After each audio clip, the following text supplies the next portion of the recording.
One of the most exhausting ways to live is constantly trying to earn the right to take up space. Maybe you know what that feels like. You answer the call even when you're drained. You agree to something you don't have time for. You stay quiet about what's bothering you because you don't want to create tension. And on the outside, it looks like generosity. It looks like patience. It looks like being easy to get along with. But inside, something else is happening. Little by little, you're teaching yourself that everyone else's needs matter more than your own. And here's what I've learned after years of studying human behavior and listening to people's stories. Resentment rarely comes from giving too much. It comes from giving more than we're honestly willing to give, and then feeling guilty for wanting something in return. That's where boundaries enter the conversation, not as walls that shut people out, not as punishment, not as a way to control anyone else. Boundaries are one of the clearest ways we tell the truth about what we need, what we value, and what we're responsible for. They're how we protect our energy without closing our hearts. They're how we stay connected to others without abandoning ourselves. And if you've never been taught how to set boundaries, or if every attempt has been met with guilt, discomfort, or pushback,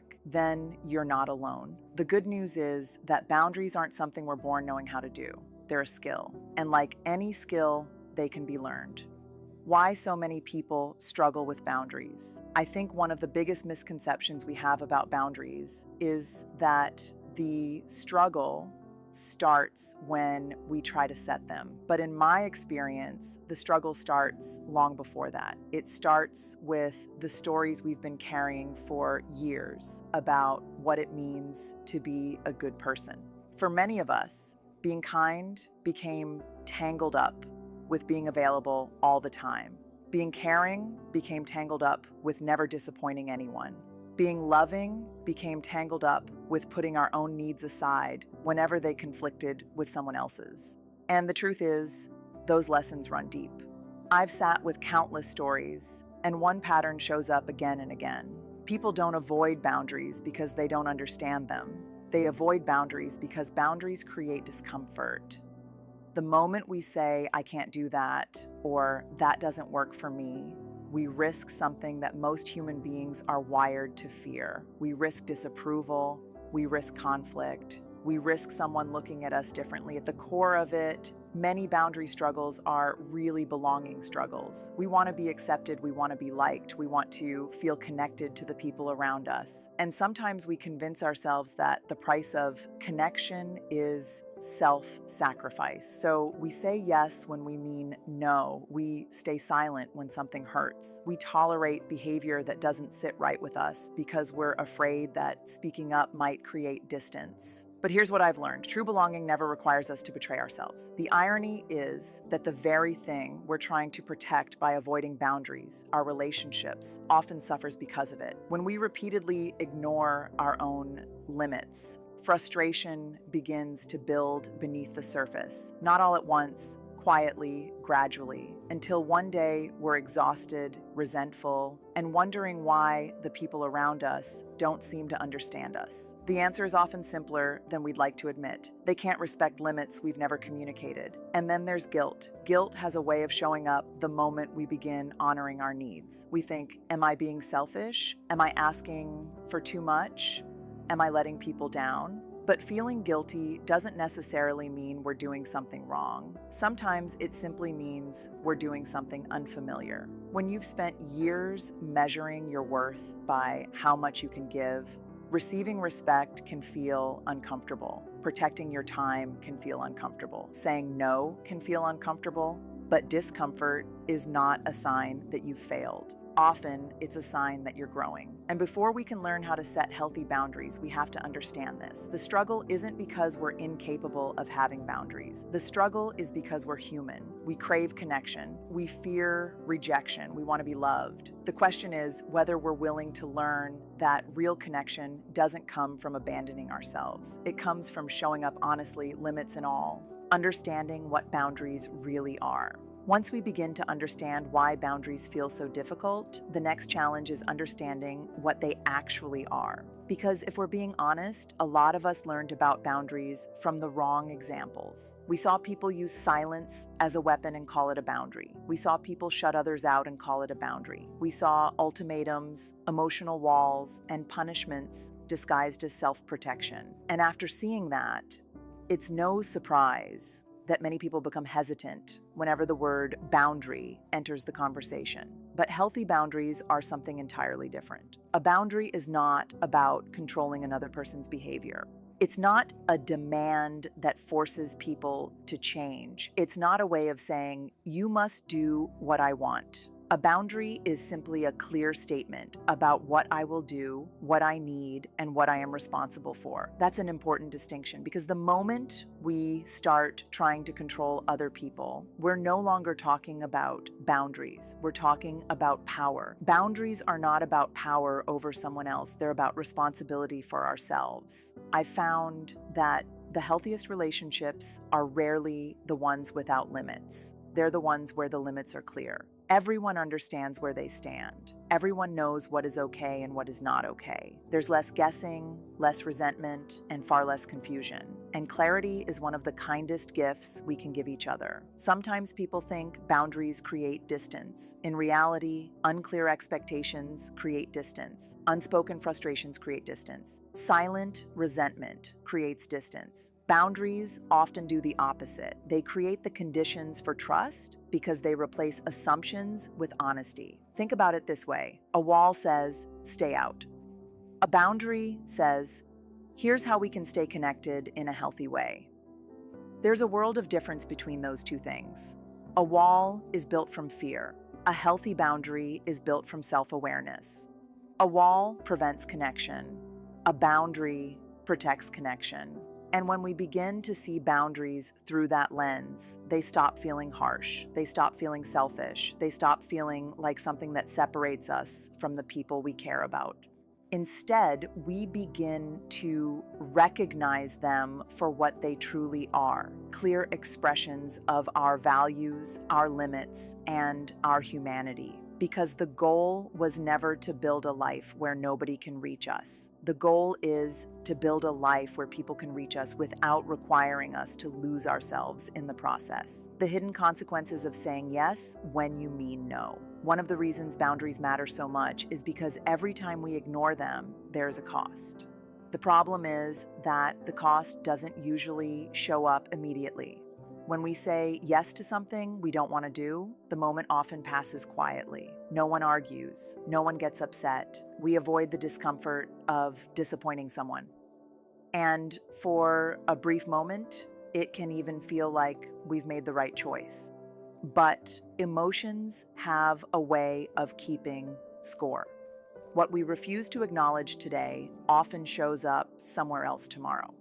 I've learned that resentment is rarely the result of one big event. More often, it's built from 1,000 small moments where we abandoned ourselves. 1,000 moments where we knew what we needed, but convinced ourselves it wasn't important enough to say out loud. And resentment is such a powerful emotion, because it often disguises itself. We think we're angry at other people. We think they're asking too much, expecting too much, taking too much. Sometimes that's true.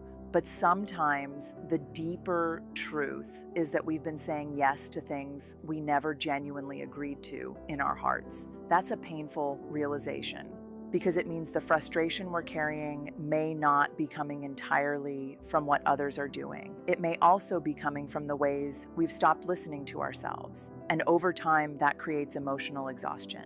You start feeling drained by conversations that shouldn't drain you. You start feeling overwhelmed by requests that seem small on the surface. You begin carrying a constant sense of pressure, as though everyone needs something from you and there's nothing left to give.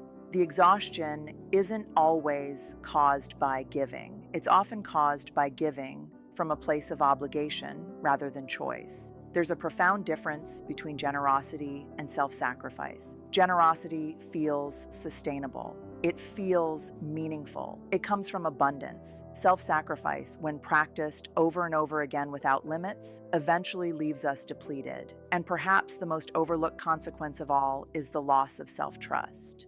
Every time we silence our own needs, dismiss our own feelings, or ignore our own limits, we send ourselves a message. The message is, your voice doesn't matter.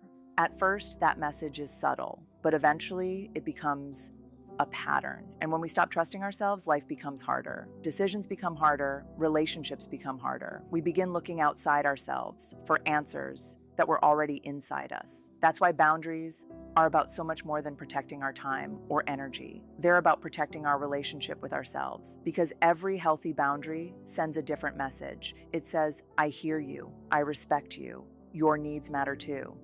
And that's where healing begins, not when we finally get everyone else to understand us, but when we stop abandoning ourselves in order to be understood. Learning to identify your personal limits.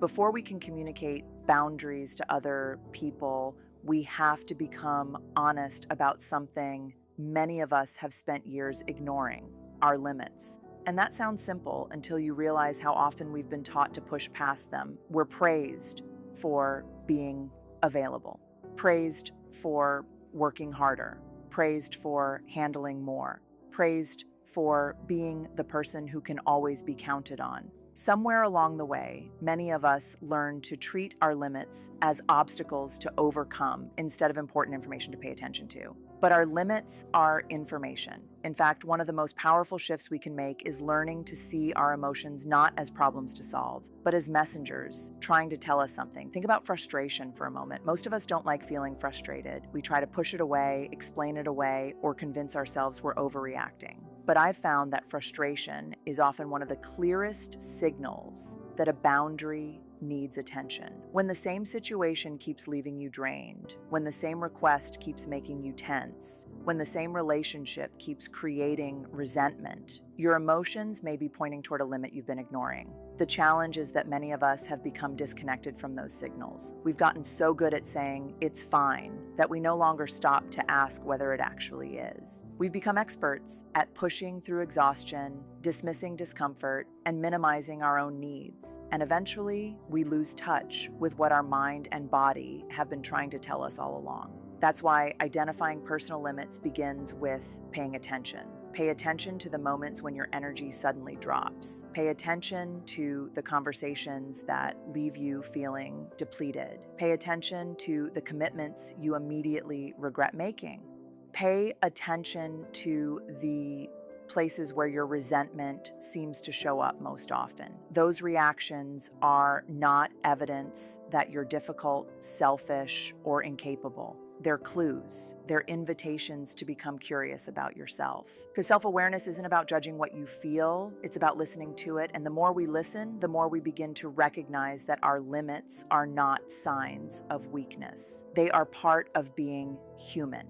No one has unlimited emotional capacity. No one has unlimited energy. No one can be everything for everyone.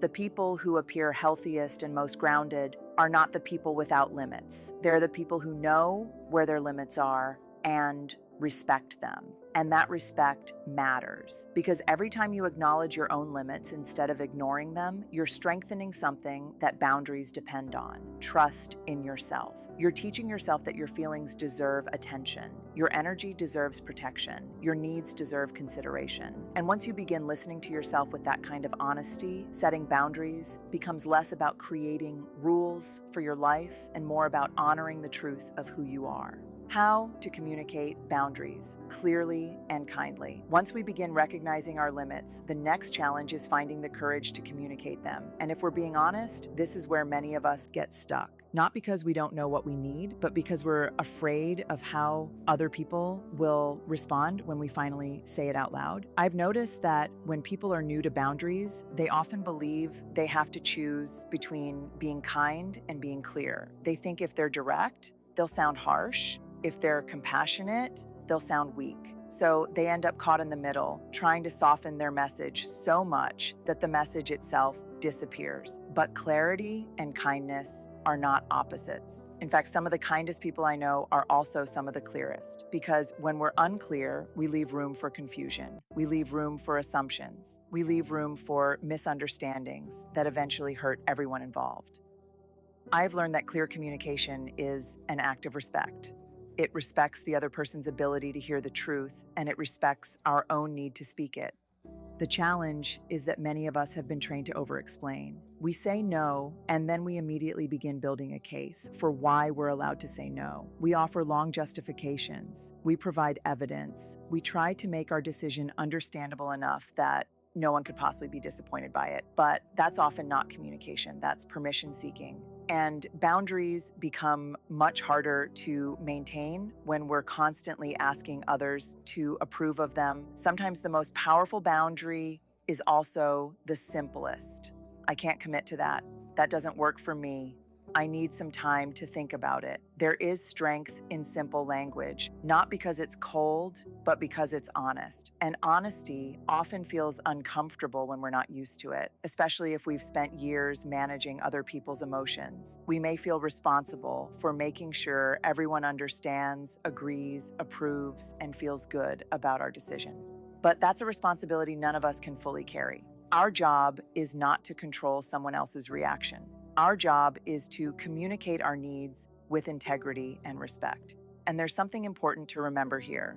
Kindness is not about making sure no one is disappointed. Kindness is about treating people with dignity, even when the answer is no. The healthiest boundaries are rarely delivered with anger. They're delivered with calm confidence. They don't attack, they don't accuse, they simply tell the truth. Because the goal isn't to win an argument or prove a point. The goal is to create relationships where honesty doesn't have to hide behind apology. And the more we practice speaking clearly and kindly, the more we discover that boundaries are not barriers to connection. They're one of the ways genuine connection becomes possible. Handling guilt and other people's reactions.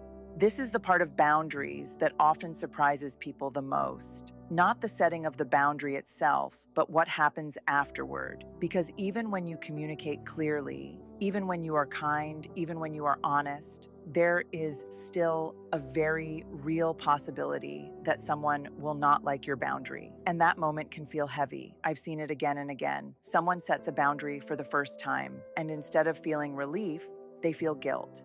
They start questioning themselves. Was I too harsh? Did I hurt them? Should I have just said yes? And underneath all of that is a deeper fear. The fear that being true to yourself might cost you connection.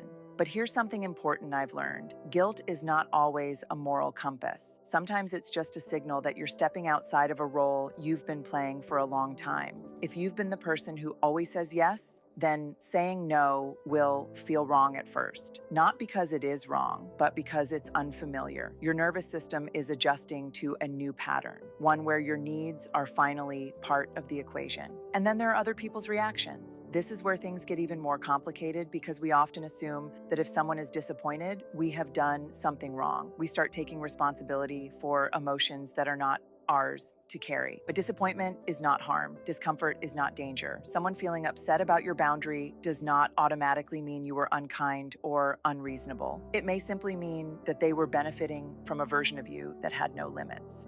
And that realization can be uncomfortable on both sides. When you begin to change how you show up, it disrupts patterns. People who are used to unlimited access to your time or energy may not understand the shift immediately, and that can lead to pushback, confusion, or emotional reactions.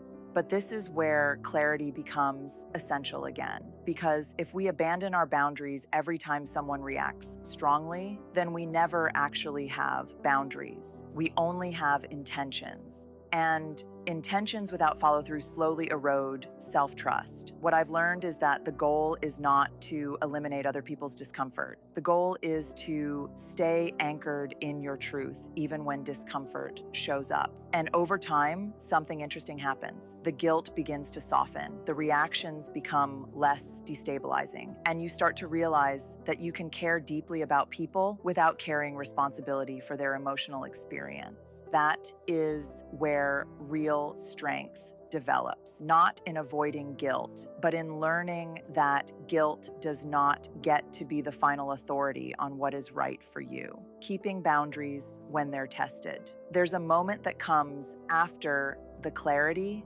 after the courage, after the first time you finally say the thing you've been holding in for years. And that moment is the test, because setting a boundary once is not the same as living it.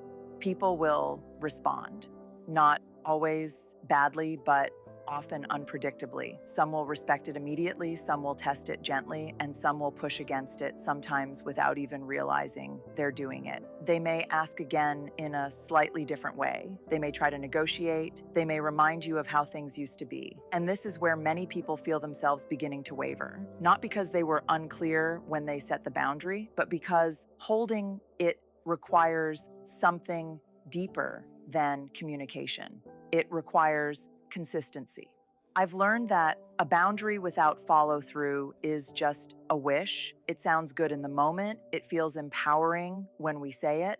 But the real shift happens in what we do next. Because people don't learn our boundaries from our words alone. They learn them from our patterns, from what we consistently allow, from what we consistently choose. And this is where discomfort becomes part of the process again. Holding a boundary often means tolerating the silence after we say no. It means sitting with the awkwardness of someone else's disappointment without rushing in to fix it. It means resisting the urge to explain ourselves again just to make the moment easier. And that can feel incredibly unnatural at first, especially if we've spent a lifetime being the person who smooths things over. But something important begins to happen when we stay consistent. We start to build self-trust because every time we follow through, even when it's uncomfortable, we send ourselves a message: I can rely on me. And that message slowly becomes stronger than the fear of disappointing others. The truth is, people will adjust. Not always immediately and not always comfortably, but they do adjust. Relationships recalibrate, expectations shift. And over time, the people who respect you will learn where you stand, and the people who don't may reveal something important too, not about your worth, but about the nature of the relationship itself. Because boundaries don't just show us how others treat us. They also show us how willing we are to stay true to ourselves when it's no longer easy. And that is where real integrity begins to take shape, not in the moment of setting the boundary, but in the quiet, steady decision to keep it. The freedom that comes from healthy boundaries. There's a point in this journey where something subtle begins to shift. It doesn't announce itself loudly. It doesn't feel dramatic. In fact, if you're not paying attention, you might miss it completely. But one day you notice it. You wake up and you're not already tired from the day ahead. You say yes, and it actually feels like a yes, not a hidden no dressed up as politeness. You say no, and although there's still a flicker of discomfort, there isn't the same weight of guilt pressing down on your chest afterward. And you realize something has changed. Healthy boundaries don't just reduce stress, they return you to yourself. Because when you stop overextending, when you stop over-explaining, when you stop abandoning your own limits to manage other people's reactions, you begin to reclaim energy that was never actually gone. It was just tied up in obligations that didn't belong to you in the first place. And that reclaimed energy creates space. Space to think more clearly, space to rest without guilt, space to show up in relationships with more presence and less resentment. One of the most unexpected outcomes of boundaries is that they improve the quality of our relationships, not by reducing connection, but by making it more honest. Because when you're no longer operating from obligation, what you offer becomes more intentional.